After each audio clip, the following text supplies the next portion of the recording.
उपराजधानी नागपुरात जिथे इतर पक्षात जागा वाटपावरून वादविवाद सुरू होता, तिथेच आम आदमी पक्षानं राज्यात उमेदवारी जाहीर करण्यात आघाडी घेतली.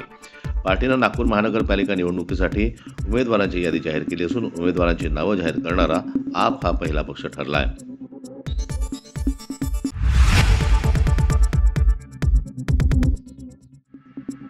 नागपूर महानगरपालिका निवडणुकीसाठी महाविकास आघाडीतील शरद पवार गट आणि काँग्रेस यांच्यात परस्पर संमतीनं जागा वाटपाचा फॉर्म्युला निश्चित झाला होता.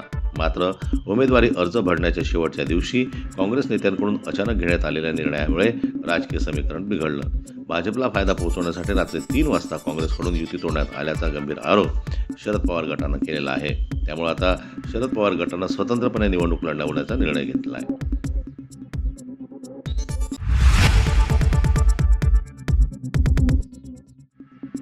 नागपूर महानगरपालिका निवडणुकीत भारतीय जनता पक्षानं आणि अजित पवार गटाला जवळही फिरकू दिलं नाही, तर एकनाथ शिंदे यांच्या शिवसेनेला केवळ 8 जागांवर समाधान मानावं लागलं. त्यामुळे तिळा एवढाही मान न दिल्याचा संताप शिंदे सेनेकडून व्यक्त केला जातोय. त्यातही 6 जागांवर शिंदेच्या चिन्हांवर भाजपचेच उमेदवार लढणार आहेत. यावरून शिवसैनिकांमध्ये नाराजीचे सूर उमटू लागले आहेत.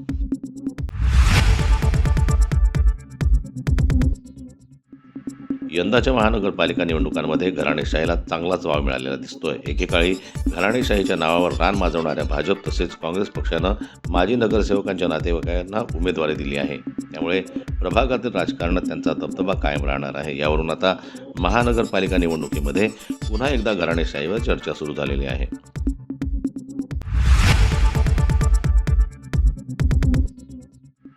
नागपूर महानगरपालिका निवडणुकीमध्ये उमेदवारी नाकारल्यानं सर्वच पक्षांच्या कार्यकर्त्यांमध्ये नाराजीची लाट उसळली आहे. भाजपनं सन्मानपूर्वक जागा न दिल्यानं अजित पवार गटातील कार्यकर्त्यांमध्ये चांगला संताप आहे. अशातच एका संतप्त कार्यकर्त्यानं गणेशपेठ येथील भाजप कार्यालयात चक्क तोडफोड केली आहे. एवढंच नव्हे तर तिकीट विकल्याचा आरोपही या कार्यकर्त्यानं केल्यानं चांगलीच खळबळ उडाली आहे.